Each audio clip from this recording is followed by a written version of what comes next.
name is Jordan, and I will be your conference operator today. At this time, I'd like to welcome everyone to the SoFi Technologies Q1 2024 earnings conference call. All lines have been placed on mute to prevent any background noise. After the speaker's remarks, there'll be a question and answer session. If you'd like to ask a question during this time, simply press star followed by 1 on your telephone keypad. If you'd like to withdraw your question, please press star followed by 2. With that, you may begin your conference. Thank you, and good morning. Welcome to SoFi's first quarter of 2024 earnings conference call. Joining me today to talk about our results and recent events are Anthony Noto, CEO, and Christopher Lapointe, CFO. You can find the presentation accompanying our earnings release on the investor relations section of our website. Our remarks today will include forward-looking statements that are based on our current expectations and forecasts and involve risks and uncertainties. These statements include, but are not limited to, our competitive advantage and strategy, macroeconomic conditions and outlook, future products and services, and future business and financial performance. Our actual results may differ materially from those contemplated by these forward-looking statements. Factors that could cause these results to differ materially are described in today's press release and our subsequent filings made with the SEC, including our upcoming Form 10-Q. Any forward-looking statements that we make on this call are based on assumptions as of today. We undertake no obligation to update these statements as a result of new information or future events. And now, I'd like to turn the call over to Anthony. Thank you, and good morning, everyone. Q1 was another exceptionally strong quarter for SoFi.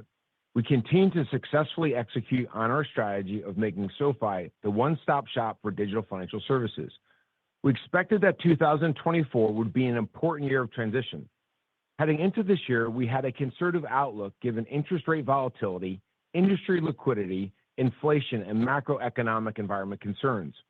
We planned for continued strong growth from our financial services and technology platform segments, up 50% year-over-year, offsetting our plan for lending to be 92 to 95% of 2023 revenue. And we set out to strengthen our balance sheet and capital ratios by continuing to grow our tangible book value. I'm proud to report that our team delivered across each of these fronts and more in the first quarter of 2024. First, we responsibly grew revenue while further diversifying our business. We grew adjusted net revenue in Q1 to $581 million, up 26% year-over-year. This marks the 12th consecutive quarter of greater than 25% growth. We grew adjusted EBITDA to $144 million, up 91% year-over-year. This represents a 25% margin compared to 16% a year ago.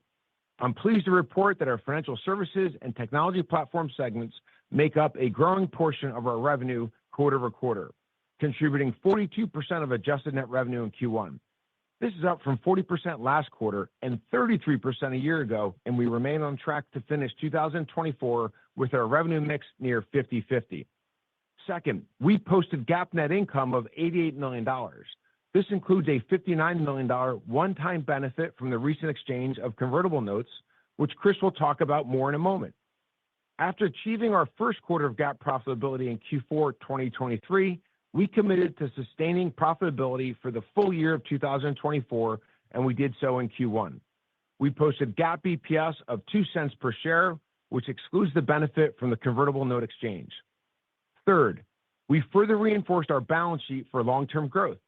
We grew tangible book value for the 7th consecutive quarter to $4.1 billion, an increase of $608 million from the prior quarter. Equally as important, our tangible book value per share now stands at $3.92, up 16% sequentially. We grew consumer deposits by a record of $3 billion and saw continued strong buying demands for our loans, selling over $1.9 billion of loans in Q1. SoFi Bank reported net income of $100 million with a 21% margin and a return on tangible equity of 11.7%. Our total capital ratio for SoFi Technologies is now 17.3%, a 200 basis point improvement from last quarter and well above our 10.5% regulatory minimum. Finally, our broad product offering, enabling people to borrow, save, spend, invest, and protect their money, continues to attract more and more members to SoFi. In Q1, we grew our member base to 8.1 million, up 44% from the prior year, adding 622,000 new members in the quarter. Just as important, we continue to see members adopt more products and deepen their relationship with SoFi. We recorded 989,000 new product additions in the quarter, with 93% of those product adds coming in our financial services segment. A remarkable milestone considering it's been only 5 years since we launched our first non-lending products and 2 years since we launched SoFi Bank. This increasingly diverse product relationship with our members is what maximizes the power of the financial services productivity loop and allows us to leverage our unique structural economic advantage. Despite external unpredictability in the year ahead, I remain as confident as ever in SoFi's future, our plans to sustain responsible growth, and our ability to deliver meaningful value to our shareholders. Before handing it over to Chris to cover our financial highlights and share updated guidance, I wanted to give a quick peek under the hood on our segment-level results. Starting with financial services, we continue to drive acquisition and monetization and, importantly, rapidly expanding margins. We achieved record net revenue of $151 million in Q1, up 86% year-over-year and 8% from the prior quarter. Demonstrating the strong operating leverage in this segment, we generated this 86% growth with only an 8% increase in directly attributable expenses year-over-year. The overall financial services segment achieved $37 million in contribution profit at a 25% margin compared to a $24 million loss in the year-ago quarter. That margin is up 7 points from last quarter and a full 22 points from our first quarter of segment profitability achieved in the third quarter of 2023. This progress is notable given our significant investment across our money, credit card, and invest products. SoFi Money delivered strong growth, high-quality deposits and engagement, and higher average account balances even as spending increased. We grew to 3.9 million SoFi Money accounts, up 61% year-over-year, with over 90% of our consumer deposits coming from direct deposit members. Our direct deposit members have a median FICO of 744, and over 50% of our newly funded SoFi Money accounts set up direct deposit by day 30, presenting ample opportunities for cross-buy into other SoFi products. As these members make SoFi Money their account of choice, spending follows with overall debit transaction volume exceeding $1.9 billion in the quarter, up 20% from the prior quarter and over 150% year-over-year. Looking at our credit card and invest products, we previously shared that these are our heaviest areas of investment in the financial services segment, with current losses of nearly $100 million annually on a run rate basis. However, through improved unit economics and scale, we expect that these products will eventually contribute profit similar to our progress with SoFi Money. Next, turning to our technology platform segment. Our consistent product development and successful shift in sales strategy has enabled us to diversify growth and pursue larger, more durable revenue opportunities. In Q1, we exceeded $94 million in revenue, representing 21% year-over-year growth versus 13% last quarter, in line with our guidance for accelerating growth. Our tech platform segment contribution margin was 33% compared to 32% last quarter and 19% a year ago. Demand from traditional financial institutions and clients in non-financial categories remains strong. While lead times for winning RFPs and integrations and time to revenue are measured in multiple quarters and years, not months, we're seeing the transition to modern processing and modern cores playing out as envisioned. We also made significant strides in product development in Q1.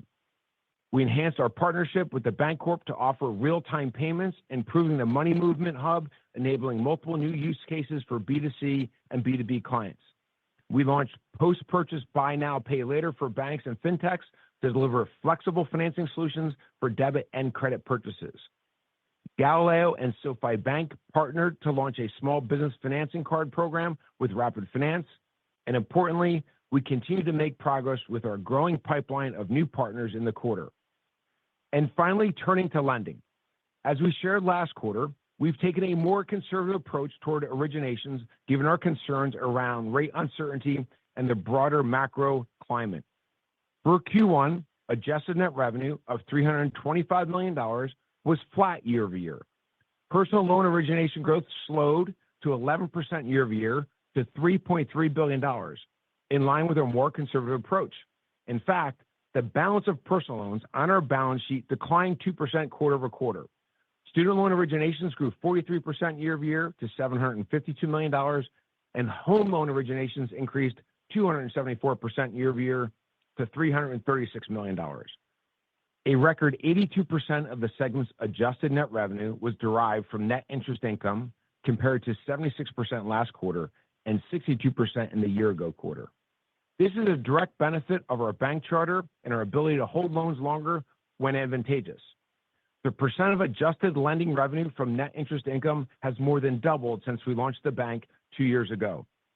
Together, these efforts contributed to great results for SoFi in the first quarter of 2024.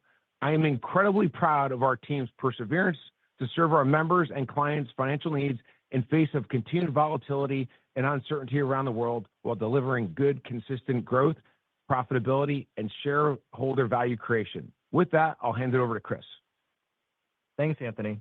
The first quarter demonstrates strong evidence of how our increasingly diversified and differentiated business model drives SoFi's durability and long-term growth potential. I'm going to walk through key financial highlights and our financial outlook.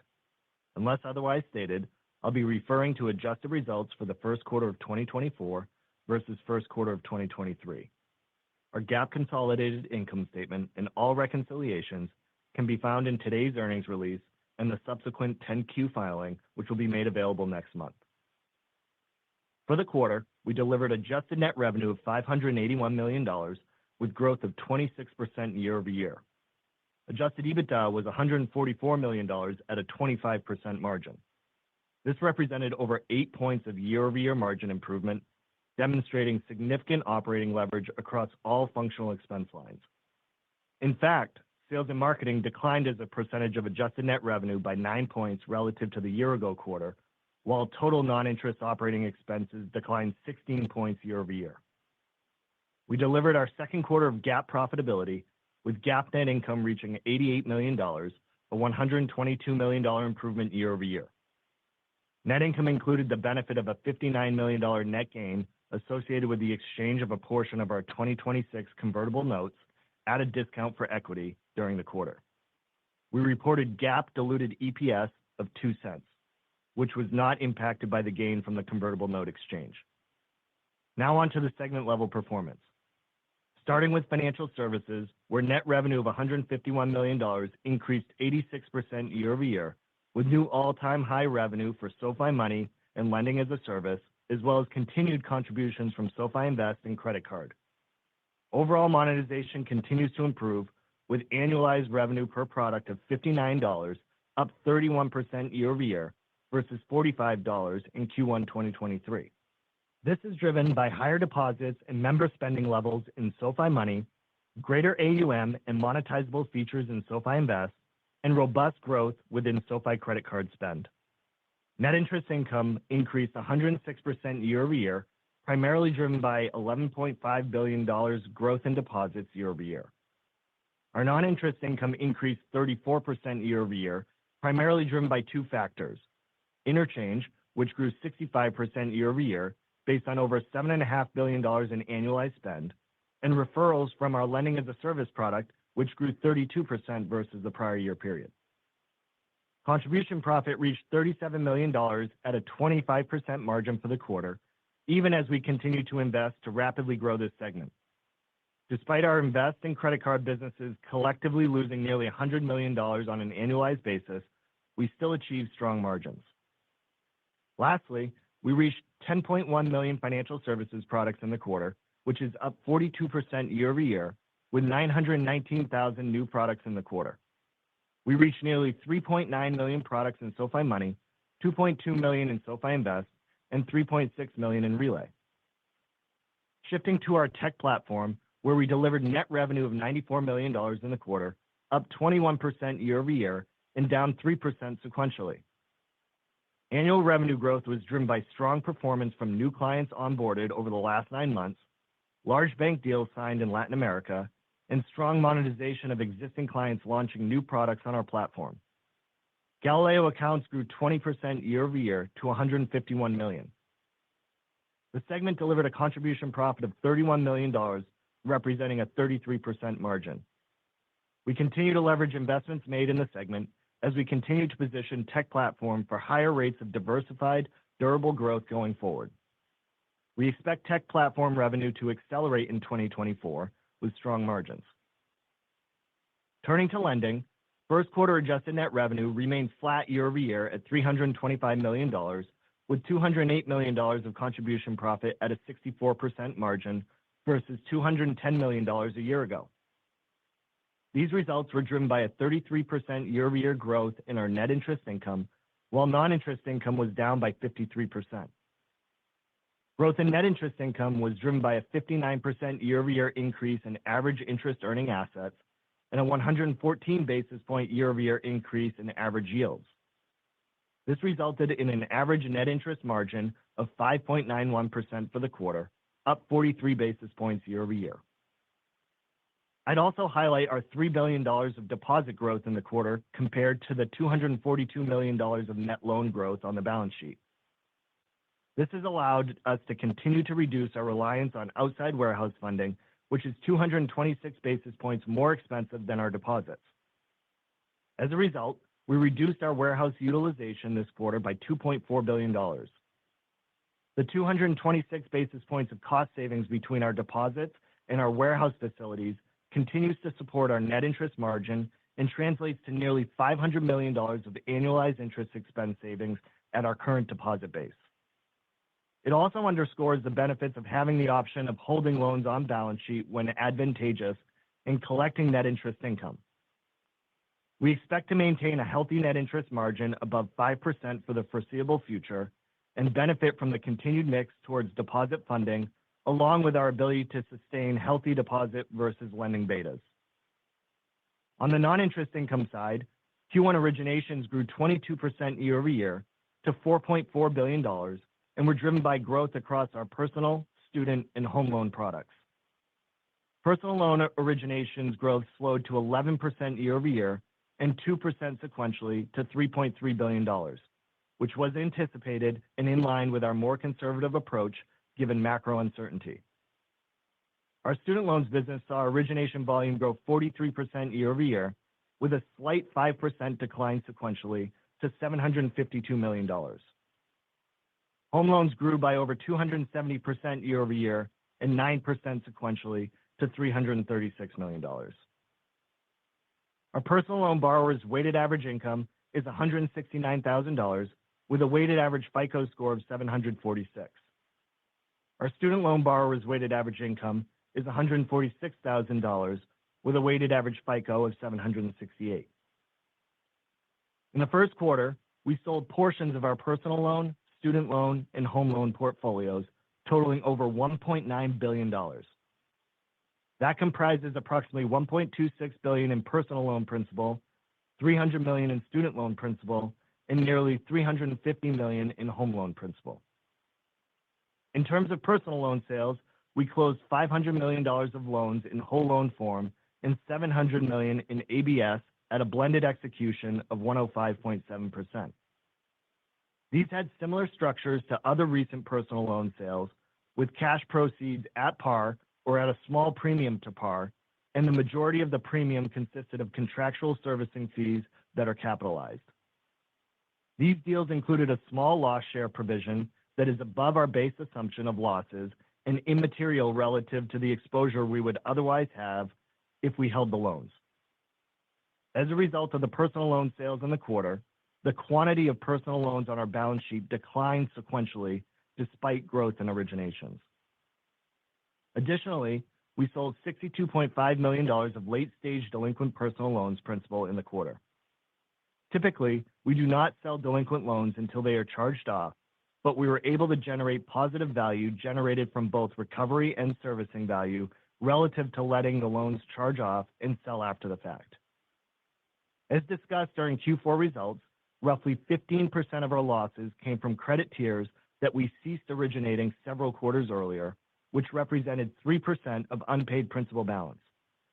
We were therefore able to reduce exposure to those credit tiers as the loans run off and become a much smaller portion of overall unpaid principal balance. In addition, we continue to make adjustments to our credit underwriting model in line with the internal and external indicators underlying our risk scorecard.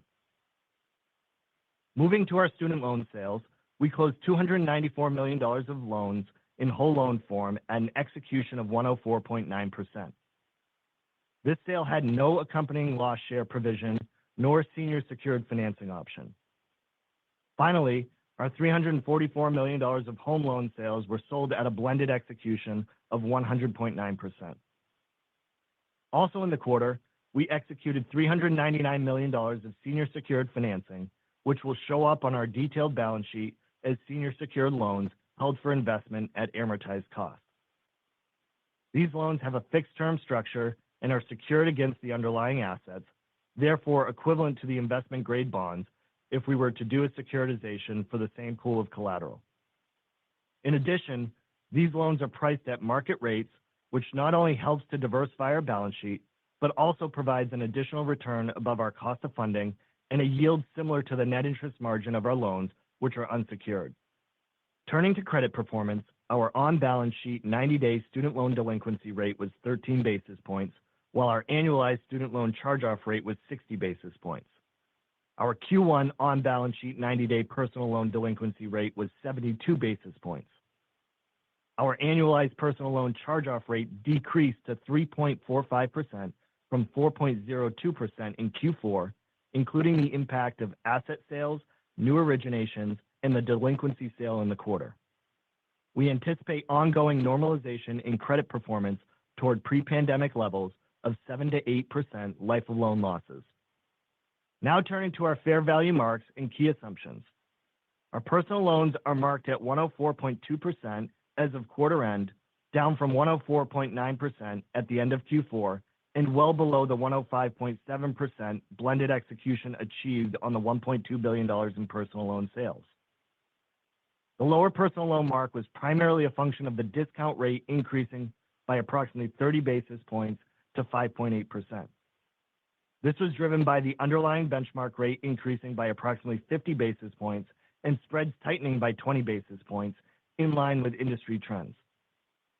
Importantly, the benchmark rate change and the spread change are empirical as they are actual market observed inputs, not assumptions.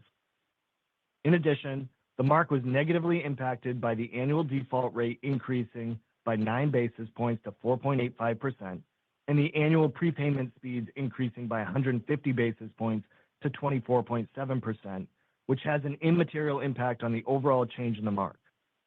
When a borrower prepays, we are still capturing the principal, and the impact to the value of the asset is only based on the premium above par at a given point in time, which is very small relative to the principal outstanding. The weighted average coupon of the personal loan portfolio remained unchanged at 13.8%. For our student loan portfolio, the fair value mark remained unchanged at 103.8% at quarter end. In terms of the inputs, our weighted average coupon remained flat at 5.6%, annual losses remained flat at 60 basis points, prepayments increased by 8 basis points to 10.5%, and the discount rate remained unchanged at 4.3%. As mentioned previously, we sold $294 million of student loan collateral in the quarter. Had we not sold those assets, the student loan discount rate would have increased by a similar magnitude as our personal loans business. Switching to our balance sheet, where we remain very well capitalized with ample cash and liquidity. Assets grew by $1.2 billion, largely as a result of $242 million growth in loans and approximately $803 million growth in cash, cash equivalents, and investment securities. On the liability side, deposits grew by $3 billion sequentially to nearly $22 billion. As mentioned earlier, we reduced our reliance on warehouse facilities through our robust deposit growth and exited the quarter with approximately $800 million of warehouse debt drawn. In Q1, we opportunistically executed 2 transactions in order to optimize our financing structure and bolster our capital capacity. First, we issued $862.5 million in convertible notes due in 2029 at a 1.25% coupon. The net proceeds are being used to replace higher cost financing including the redemption of the $320 million of outstanding Series 1 preferred stock that carries an annual dividend of 12.5%, which was set to increase to over 15% in late May. In total, this new convertible issuance should reduce our financing expense by $40 to $60 million per year, including cost-saving opportunities with the remaining proceeds. Second, we agreed to an exchange of $600 million principal of our convertible notes due in 2026 for shares of SoFi common stock. This was a notable discount compared to what we would have had to pay in 2 years. This transaction generated a gain of $59 million for us in the quarter, while notably reducing our 2026 maturities and bolstering our funding capacity. When viewed in total, these transactions are accretive to book value and net income and have minimal impact on a fully diluted EPS basis. In terms of our regulatory capital ratios, our total capital ratio of 17.3% improved by 200 basis points from 15.3% last quarter, due in large part to these transactions, and remains comfortably above the regulatory minimum of 10.5%. While we don't intend to utilize the excess capital capacity in the year, given our view of the macro uncertainty, these transactions put us in an even stronger position for years to come. Lastly, we grew book value to $6.1 billion and tangible book value to $4.1 billion. We recorded tangible book value per share at $3.92, up 16% quarter over quarter. Now moving on to our updated guidance. Throughout the last 12 months, we have demonstrated the benefit of having a diversified, high-growth set of revenue streams, multiple cost-efficient sources of capital, our continued keen focus on underwriting high-quality credit, and a high degree of operating leverage as we scale the business. We expect those benefits to persist going forward, even in light of the existing macro backdrop. 2024 remains a transitional year for SoFi, as the tech platform and financial services segments together will drive our growth and increase from 38% of total adjusted net revenue in 2023 to approximately 50% for all of 2024. For the full year 2024, we now expect to deliver adjusted net revenue of $2.39 to $2.43 billion, which is $25 million higher than our implied prior guidance range of $2.365 to $2.405 billion. This guidance assumes lending revenue will be 92 to 95% of 2023 levels, which is unchanged from prior guidance, and tech platform will grow approximately 20% year over year, which is also unchanged. We expect the financial services segment revenue to grow more than 75% year over year. We now expect adjusted EBITDA of $590 to $600 million, above our prior guidance of $580 to $590 million. And that incorporates increased investment into more product innovation, new businesses, services, and member benefits. This represents 15 to 17% adjusted net revenue growth and a 25% adjusted EBITDA margin. We now expect full-year GAAP net income of $165 to $175 million, above prior guidance of $95 to $105 million, which includes a $59 million gain associated with the convertible note exchange. We expect fully diluted GAAP EPS of 8 cents to 9 cents per share, above prior guidance of 7 cents to 8 cents per share. We now expect growth in tangible book value of approximately $800 million to $1 billion for the year versus our previous guidance of $300 to $500 million, given the benefits of the recent convertible debt exchange, along with the effects of new convertible issuance. We now expect to end the year with a total capital ratio north of 16% due to those transactions versus our previous guidance of 14%. We continue to expect to add at least 2.3 million new members in 2024, which represents 30% growth. For Q2, we expect to deliver adjusted net revenue of $555 to $565 million, adjusted EBITDA of $115 million to $125 million, and net income of $5 to $10 million. In terms of phasing, you can see for the past 2 years that the second quarter is seasonally flattish for lending, which, coupled with our more conservative approach toward originations this year, should drive a sequential decline in lending revenue, which largely offsets tailwinds in the two other segments.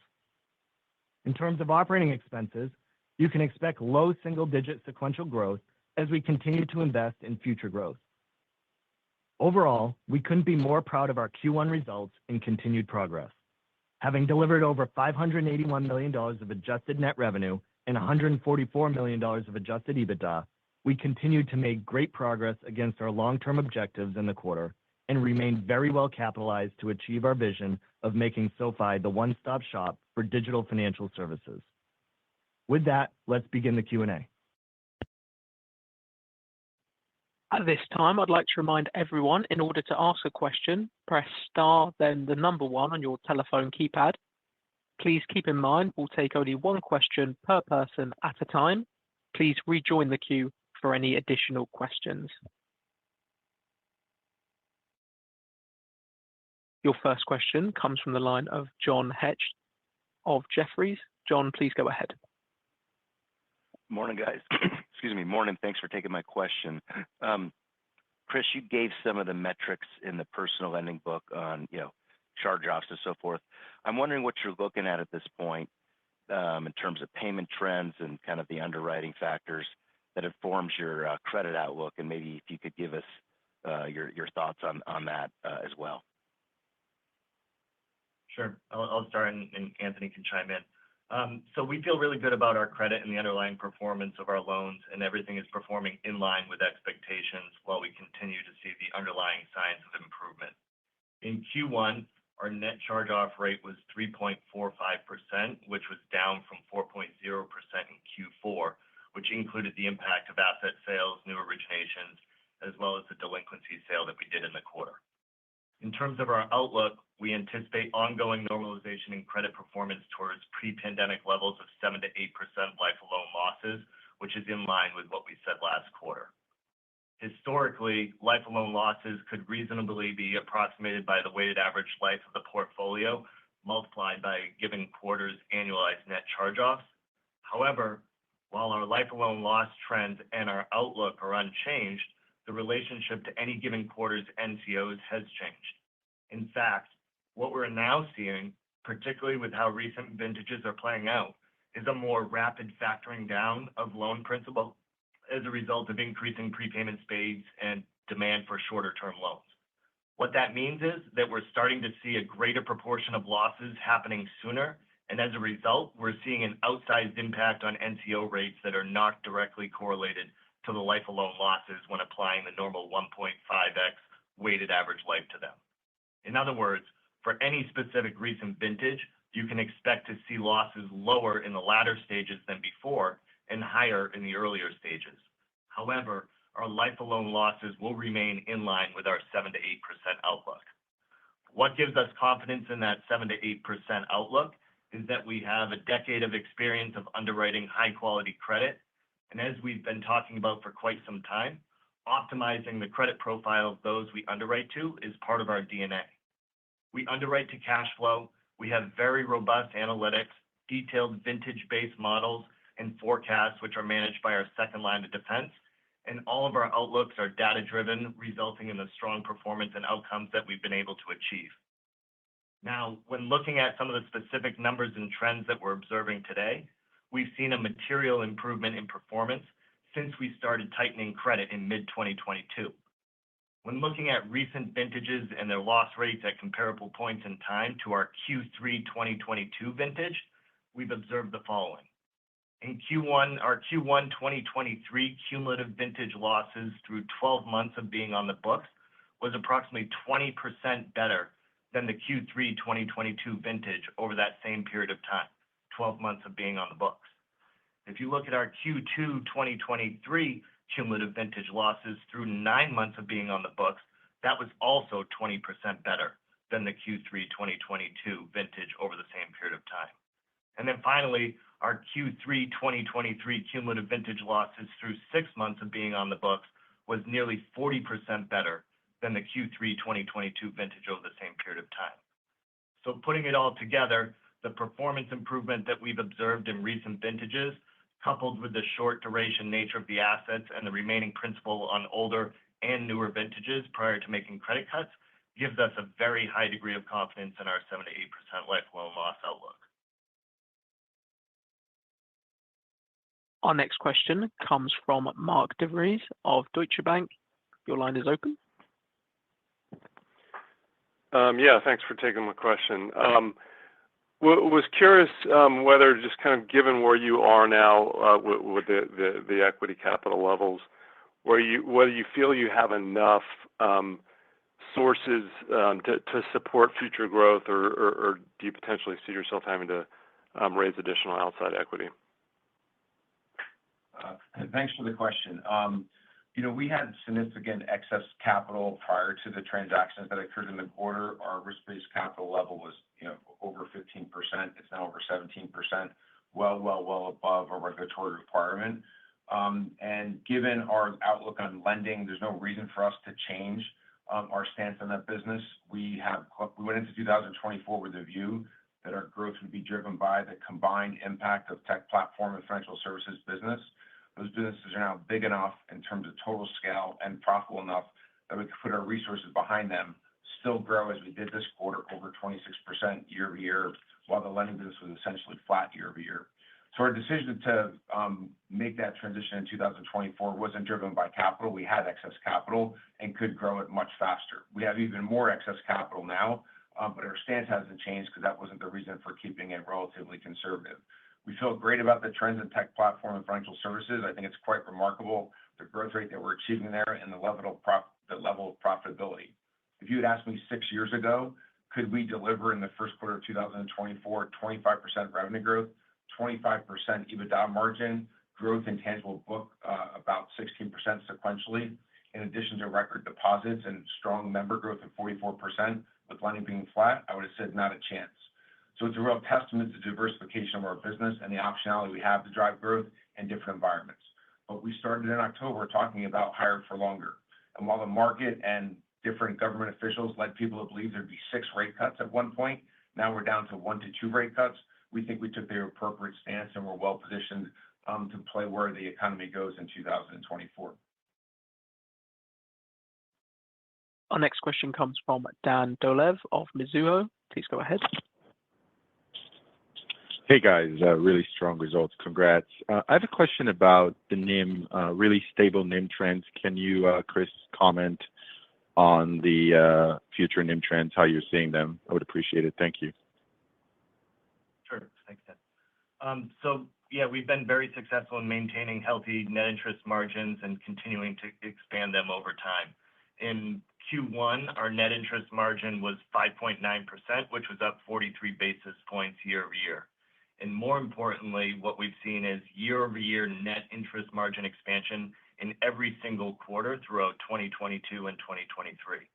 Our ability to constantly expand NIM was a function of maintaining loan pricing betas that are above 100% in a rising rate environment, scaling our high-quality deposits, and maintaining betas below 100% in a rising rate environment for our loans business, as well as capital structure optimization moves that provide us with a lower cost of funding.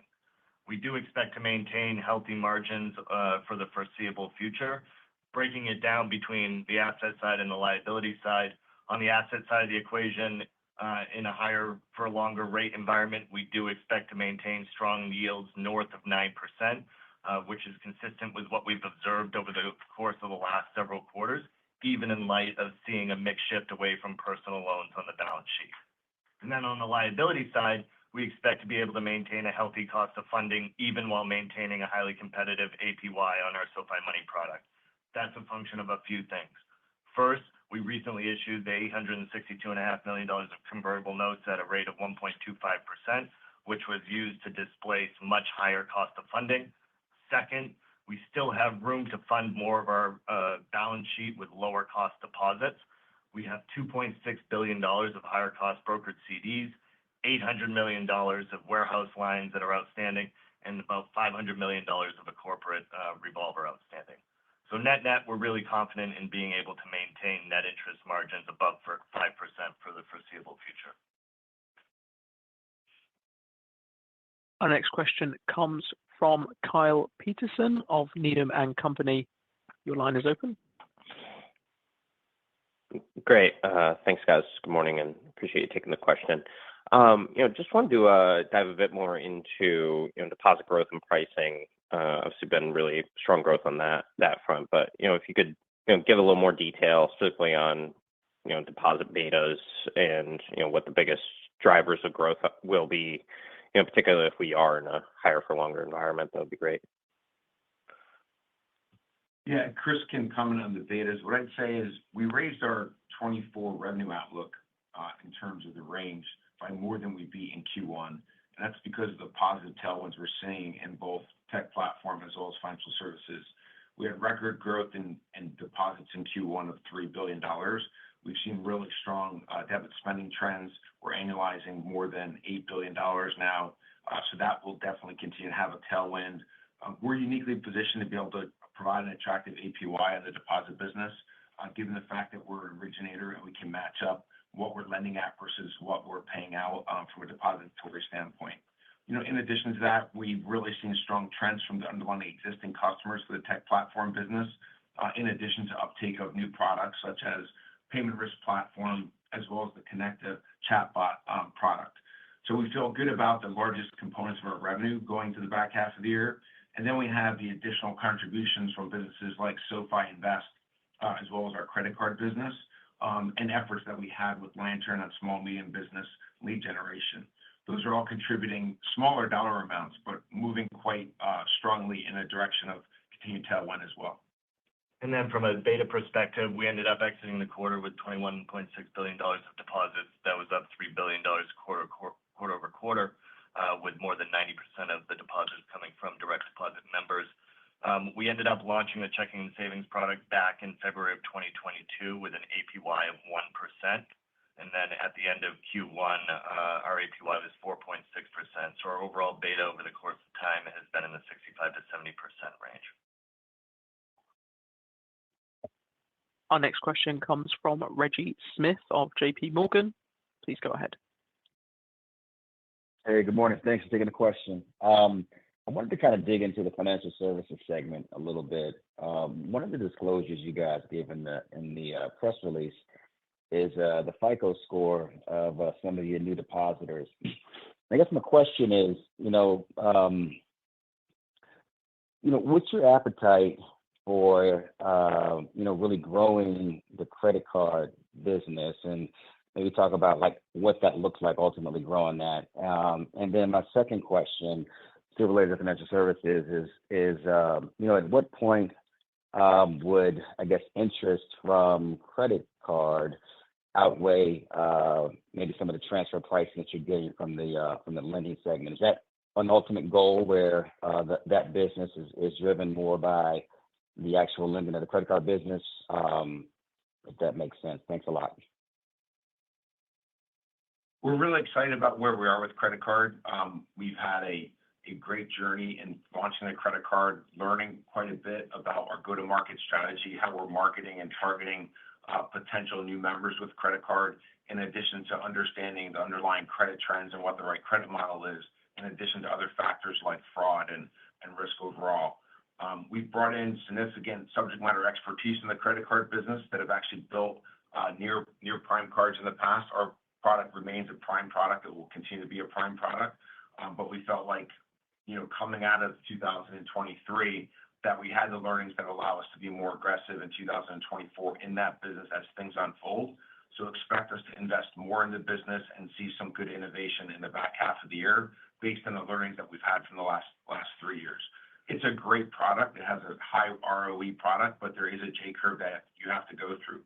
I think one of the things that may often be missed by the broader investment community is that now we have 8.1 million members.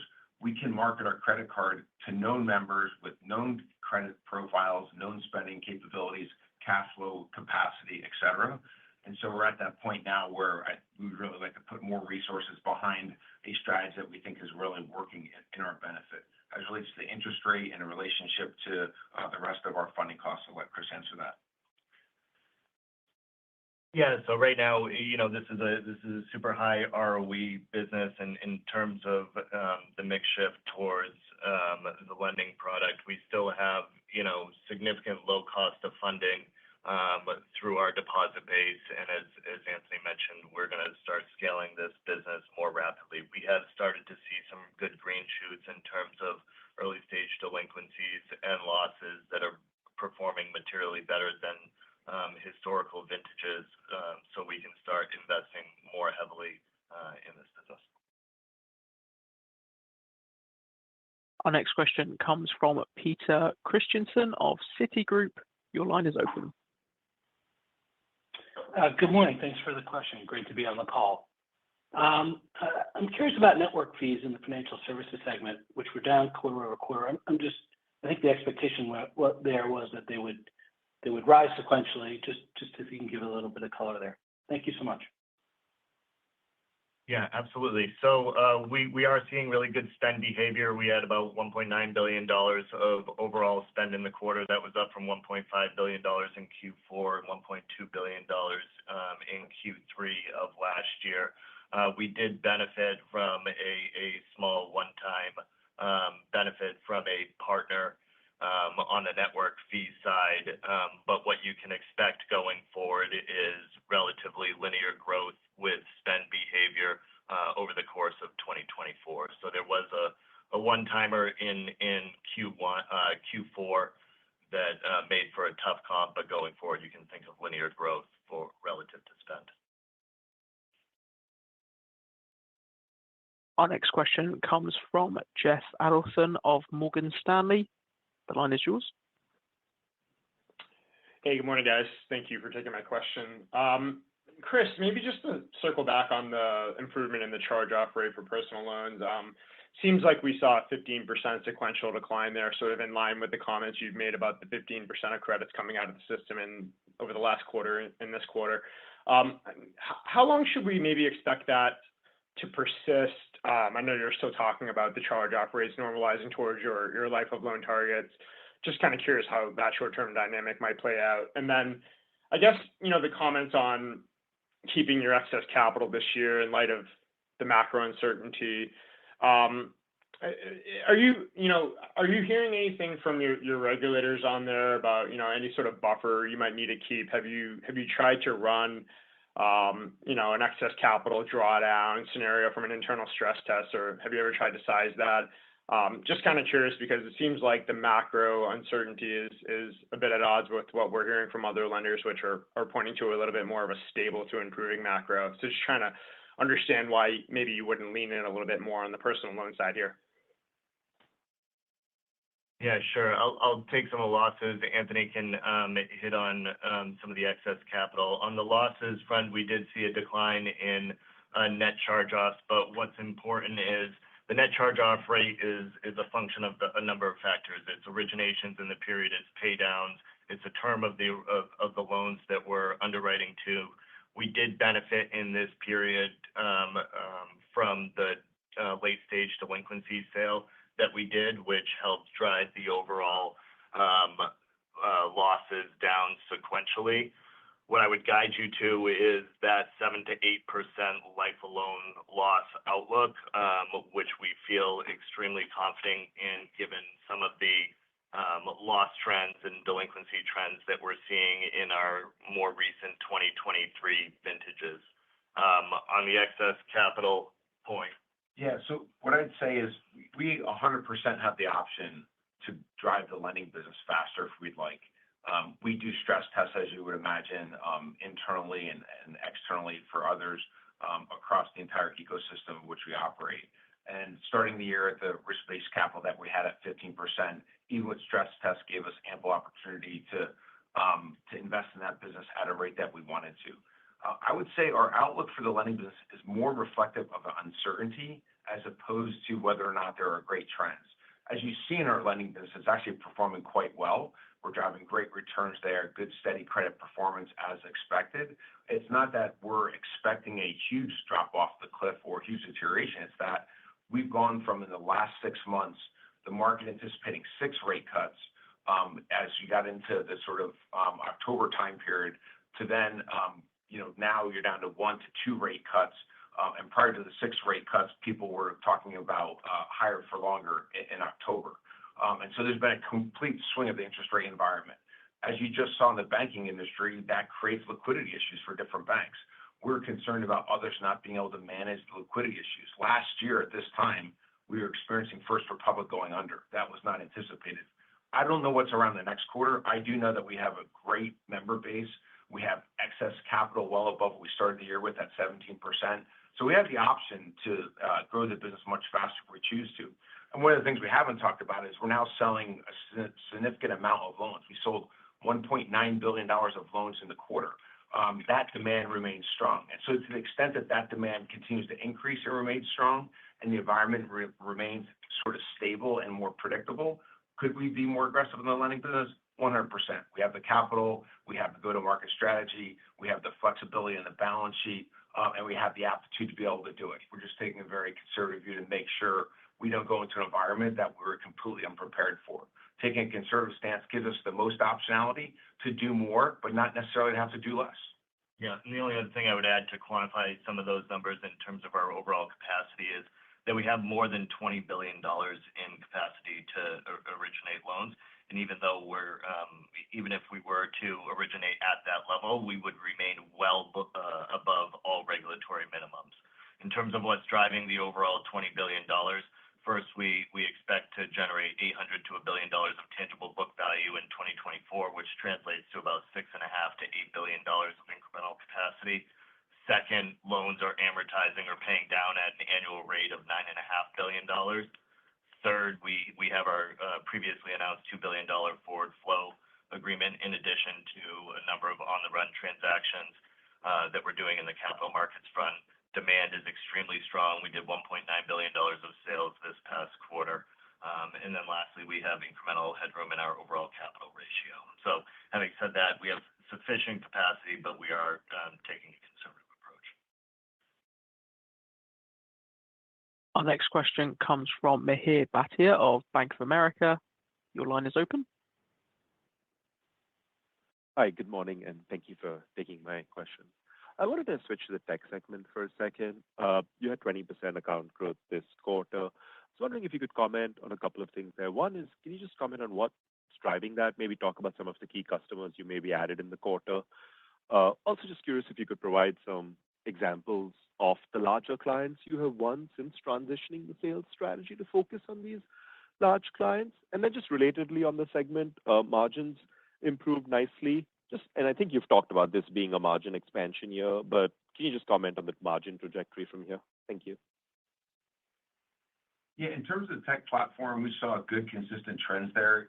The tech platform grew 21%, which was an acceleration in year-over-year growth compared to Q4 and Q3. And Q4 also accelerated. We expect the trends there to continue. We have a really sizable client base with growing underlying users in that client base, in addition to driving additional product attachments to our existing clients. We're also seeing a greater contribution from new clients over the last 9 months. As it relates to the broader macro environment for technology platform segment, the demand and interest in using our technology platform, our modern Gen 3 core, as well as our API-based payment platform, issuing platform, is as high as it's ever been. And we continue to sign up new partners. I'd say those new partners fall into a couple of buckets. We are converting people from other competitive processing sites to Galileo. In addition to that, there's a lot of demand still from partners that haven't historically used an issuing platform or processing platform like Galileo that are transitioning to that platform from a sector standpoint. And then in the large financial institutions, the demand for modern cores and processing continues to be really robust. The timing on those deals is really driven by those end customers. We haven't lost any of the RFPs. We've continued to be down selected as big financial institutions go from a large RFP to a few select partners. So we feel good about our chances there. We're not expecting to win 100% of those deals, but we feel like we can win our fair share. Those deals will take longer to not only sign up, but to also implement. And so the contribution from that is, quarters, not months, after they're announced. But we feel great about the current trends there, and that's why the acceleration happened in the quarter. Q2 is a seasonally weaker quarter for the technology platform business, but the year-over-year growth rate is what people should focus on because that eliminates the impact of seasonality, and that accelerated. Our next question comes from Terry Ma of Barclays. Your line is open. Hey, thanks. I just wanted to dig in a little bit more on the late-stage personal loan delinquency personal loan sales. Can you maybe just talk about the structure and execution around that and whether or not you plan on selling more? Yeah, absolutely. So in Q1, we ended up selling $62.5 million of late-stage delinquent personal loans in the quarter. Typically, we do not sell delinquent loans until they're charged off, but we were able to generate an opportunity where we're able to generate positive value relative to letting the loans charge off and sell after the fact. Typically, how it works at a high level is we would normally let a loan charge off and then sell and release servicing to a debt settlement company or another investor for low double-digit pennies on the dollar.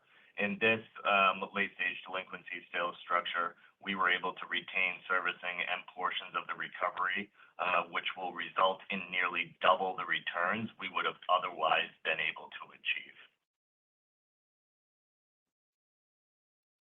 Our final question comes from Jill Shea of UBS. Jill, please go ahead. Thanks. Good morning. So I just wanted to touch on operating expenses and just wondering if you could highlight any opportunities there in the largest efficiency gain areas. And then also, how does continued brand awareness improvement impact your sales and marketing spend? Yeah, so I'll hit on some of the operating expense lines. I'll let Anthony hit on the brand awareness. But overall, we saw meaningful improvements across all functional expense line items. Sales and marketing specifically was down about 900 basis points year over year as a result of obviously improvements in overall brand awareness, continued and elevated cross-buy. We're close to 40% of all new products that were taken out in the period were coming from existing members on the platform. And then we're just getting much more efficient at being able to market it. In terms of other efficiencies, we continue to see efficiencies in R&D as a result of the migration from being on-prem to the cloud in our tech platform business, as well as other investments that we've made over the course of the years that are starting to play out. On the operations side, we're seeing meaningful leverage as a result of some of the automation efforts that we've invested in over the course of the last 24 months, which again are starting to play out as we're seeing better funnel conversion and improvement. And then in G&A, as you would expect, there's meaningful operating leverage in the system as we continue to scale. We made significant investments as we became a public company and got our bank charter, and also invested heavily in risk and second and third lines of defense. And as those investments were made, over the course of the last 12 to 24 months at scale. I'll turn it over to Anthony to hit on the brand piece. Yeah, on the brand awareness side, we're really pleased with just the continued improvement we have in unaided brand awareness. Our marketing team and our businesses have done a great job of putting together a very integrated multimedia strategy that leverages partnerships with big, well-known brands that help us achieve unaided brand awareness to become a household brand name. That helps improve our overall performance marketing as well. The more people that know us, the more people that trust us, the better reaction we get from every offer we have in the marketplace or other ways that we connect with potential new members, in addition to building their awareness of new products beyond their initial product. Our cross-buying continues to remain really strong, and we're seeing good financial service productivity loop leverage in our customer acquisition costs. So it's been a great year, and 2024 is off to a great start as it relates to the impact on unaided brand awareness from things like our recent partnership with the NBA as the official bank of the National Basketball Association. With that, let me add some concluding remarks. I want to thank everyone for joining us today. We're proud to kick off 2024 with an exceptionally strong first quarter.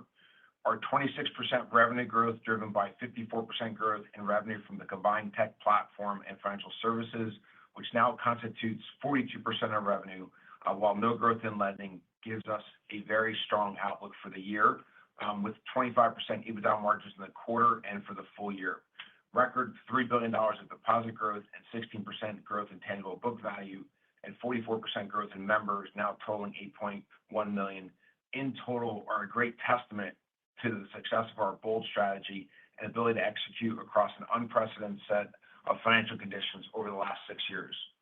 Although we live in an unpredictable world, our team at SoFi is resolved to serve the needs of our more than 8 million members and clients while sustaining the growth, profitability, and increasing the shareholder value that we've done so far.